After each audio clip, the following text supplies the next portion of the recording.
അപ്പോൾ ഇന്ന് നമുക്ക് നല്ല സിമ്പിളായിട്ട് ചെയ്യാൻ പറ്റുന്ന ഡെക്കറേഷൻ നോക്കാം.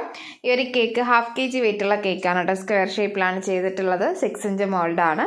അപ്പോൾ നമുക്ക് കേക്കിലേക്ക് ആദ്യം ഡെക്കറേഷൻ കൊടുക്കുന്നതിന് വേണ്ടി കളർ മിക്സ് ചെയ്തെടുക്കാം. അപ്പോൾ നമുക്ക് ഈ ഒരു കേക്കിലേക്ക് ഡെക്കറേഷൻ കൊടുക്കുന്നതിന് വേണ്ടിയിട്ട് വളരെ കുറച്ച് അളവിൽ ക്രീമിലേക്ക് മാത്രം ഒന്ന് കളർ മിക്സ് ചെയ്ത് എടുത്താൽ മതി. ആദ്യം നമുക്ക് പർപ്പിൾ ഒന്ന് മിക്സ് ചെയ്ത് കൊടുക്കാം. ഷുഗറിൻ്റെ ആണ് കേട്ടോ എടുക്കുന്നത്. കുറച്ചൊന്ന് ഒഴിച്ചതായി ഒരു ഷെയ്ഡിലൊന്ന് മിക്സ് ചെയ്തെടുത്തിട്ടുണ്ട്. ഇനി അടുത്ത് നമ്മൾ ഈ ഒരു പർപ്പിൾ തന്നെയാണ് യൂസ് ചെയ്യുന്നത്. കൂടെ റെഡും കൂടെ ഒന്ന് ഒഴിച്ച് കൊടുക്കുന്നുണ്ട് കേട്ടോ. 2-3 ഡ്രോപ്പ് റെഡ് കൂടി ഒഴിക്കുമ്പോൾ നമുക്കിത് നല്ല ഡാർക്ക് ഷെയ്ഡിൽ ഒരു ഡാർക്ക് ബർഗണ്ടി ഷെയ്ഡായിട്ട് കിട്ടും കേട്ടോ. അപ്പോൾ നമ്മുടെ കയ്യിൽ ഒരു ബർഗണ്ടി കളർ ഇല്ലെങ്കിൽ ഇതുപോലെ ഒന്ന് ചെയ്യുകയാണെങ്കിൽ നമുക്ക് ഈസി ആയിട്ട് ഒരു ബർഗണ്ടി കളർ ചെയ്തെടുക്കാൻ പറ്റും. ഇനി നമുക്ക് കേക്കിലേക്ക് ഡെക്കറേഷൻ കൊടുക്കാം.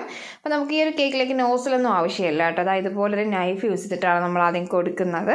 ആദ്യം നമുക്ക് ആ ഒരു പർപ്പിൾ കളർ കൊണ്ട് ഇതുപോലെ കേക്കിൻ്റെ സൈഡിൽ ആ ഒരു ബേസിൽ നിന്ന് മുകളിലേക്ക് വരുന്ന രീതിയിലൊന്ന് ആ ഒരു ക്രീം ഒന്ന് സ്പ്രെഡ് ചെയ്തെടുത്താൽ മതി. അപ്പം നമ്മൾ ഈ ഒരു ഡിസൈൻ കേക്കിലേക്ക് കൊടുക്കുന്ന ടൈമിൽ ആ ഒരു കേക്കിലെ ക്രീം ഒന്ന് ഇളകി വരാത്ത രീതിയിൽ പതിയെ ഒന്ന് സോഫ്റ്റായിട്ട് ചെയ്തെടുത്താൽ മതി. ഈസി ആയിട്ട് ചെയ്യാൻ പറ്റും കേട്ടോ. നമുക്ക് ഈ ഒരു സെയിം കളറ് ഈ ഒരു സെയിം ഡിസൈൻ തന്നെ കേക്കിൻ്റെ ആ ഒരു 4 സൈഡിലും ഒന്ന് ചെയ്ത് കൊടുക്കാം.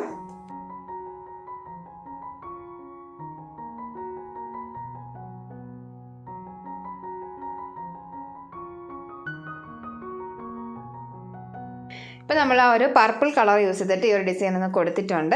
ഇനി നമ്മൾ ഇതേ ഡിസൈൻ തന്നെയാണ് കൊടുക്കുന്നത്. നമ്മൾ നേരത്തെ മിക്സ് ചെയ്തെടുത്തിട്ടുള്ള ആ ഒരു ബർഗണ്ടി കളറാണ് കേട്ടോ എടുക്കുന്നത്. എന്നിട്ട് അധികമായിട്ട് വേണ്ട, നമുക്ക് ഒന്ന് ഇടവിട്ടൊന്ന് വരുന്ന രീതിയിൽ മാത്രമേ ഒരു കളർ കൂടി ഇതുപോലെ നമ്മൾ നേരത്തെ ചെയ്ത അതേ മെത്തേഡിൽ തന്നെ ഒന്ന് സ്പ്രെഡ് ചെയ്ത് കൊടുക്കാം.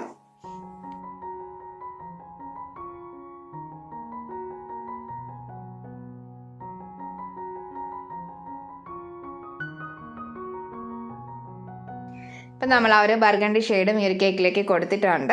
അപ്പോൾ ഇനി നമുക്ക് വേണ്ടത് ഗോൾഡ് ഡസ്റ്റ് ആണ് കേട്ടോ. ഞാൻ എന്താ ഇവിടെ എടുത്തിട്ടുണ്ട്, എഡിബിൾ ഡസ്റ്റ് ആണ്. എന്നിട്ട് നമുക്ക് കുറച്ച് മാത്രം ഒരു ചെറിയ ബൗളിലായിട്ട് എടുത്തതിന് ശേഷം ഇതിലേക്ക് വാട്ടർ ഒന്ന് ഒഴിച്ചിട്ട് നന്നായിട്ടൊന്ന് മിക്സ് ചെയ്തെടുക്കാം.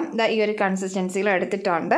എന്നിട്ട് ആ ഒരു ബ്രഷ് യൂസ് ചെയ്ത് തന്നെ നമുക്കിതാ ഇതുപോലെ ഈസിയാണ് കേട്ടോ. ആ ഒരു ഫിംഗർ യൂസ് ചെയ്തിട്ട് ഇതുപോലെ ഒന്ന് സ്പ്രേ ചെയ്ത് കൊടുത്താൽ മതി. നമുക്ക് ഈസി ആയിട്ട് ചെയ്യാൻ പറ്റുന്ന ഒരു ഡിസൈനാണ്. കേക്കിൻ്റെ ആ ഒരു ടോപ്പിലും സൈഡിലും ഒക്കെ ഒന്ന് കൊടുക്കുന്നുണ്ട്.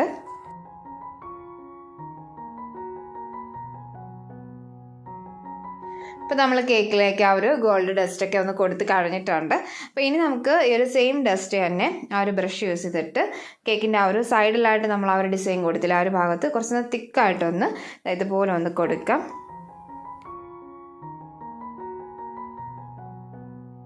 ഇപ്പോൾ കേക്കിലേക്ക് ആ ഒരു ഗോൾഡ് ഡസ്റ്റൊക്കെ ഒന്ന് കൊടുത്തിട്ടുണ്ട്. അപ്പോൾ ഇനി നമുക്ക് കേക്കിലേക്ക് ഫ്ലവർ ഡെക്കറേഷൻ കൊടുക്കാം. ഞാൻ അവിടെ എടുക്കുന്നത് ഈ ഒരു ടൈപ്പ് ഫിയോണി ഫ്ലവറാണ് കേട്ടോ. അപ്പോൾ നമ്മുടെ കേക്കിന് ആ ഒരു കളറിന് മാച്ചായിട്ട് വരുന്ന രീതിയിലൊന്ന് സെലക്ട് ചെയ്ത് എടുത്തിട്ടുണ്ട്. എന്നിട്ട് നമുക്ക് കേക്കിൻ്റെ ടോപ്പിലൊരു സൈഡിലായിട്ട് ഇതൊന്ന് കൊടുക്കാം.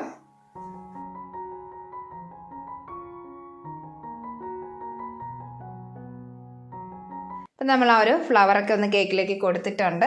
അപ്പോൾ ഇനി നമുക്ക് ഈ ഒരു ഫ്ലവറിലേക്ക് കുറച്ച് ലീഫും കൂടി കൊടുക്കാം കേട്ടോ. ഈ ഒരു ടൈപ്പ് ലീഫാണ് എടുക്കുന്നത്. എന്നിട്ട് നമുക്ക് ഒന്ന് ഈ ഒരു രീതിയിലൊന്ന് അറേഞ്ച് ചെയ്ത് കൊടുത്താൽ മതി.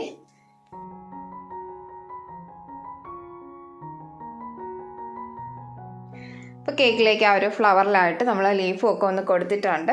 അപ്പോൾ കഴിഞ്ഞേട്ടോ നമ്മുടെ കേക്കിൻ്റെ വർക്ക് അവിടെ കഴിഞ്ഞിട്ടുണ്ട്. നല്ല ക്യൂട്ടായിട്ടുള്ള കേക്കാണ് കേട്ടോ. നമുക്ക് ഈസി ആയിട്ട് ചെയ്യാൻ പറ്റും. മാത്രമല്ല ഒരു നോസിൽ യൂസ് ചെയ്യാനാണ് നമ്മൾ ഈ ഒരു കേക്ക് ഒന്ന് ഡെക്കറേറ്റ് ചെയ്ത് എടുത്തിട്ടുള്ളത്. അപ്പോൾ നിങ്ങൾക്ക് ഈ ഒരു വീഡിയോ ഇഷ്ടമായിട്ടുണ്ടെന്ന് യൂസ്ഫുൾ ആയിട്ടുണ്ടെന്ന് കരുതാണ്. അപ്പോൾ വീഡിയോ ഇഷ്ടമായിട്ടുണ്ടെങ്കിൽ ലൈക്ക് ചെയ്യാനും ഷെയർ ചെയ്യാനും കമൻറ്റ് ചെയ്യാനൊന്നും മറക്കല്ലേ. മറ്റൊരു വീഡിയോ ആയിട്ട് വരാം. താങ്ക്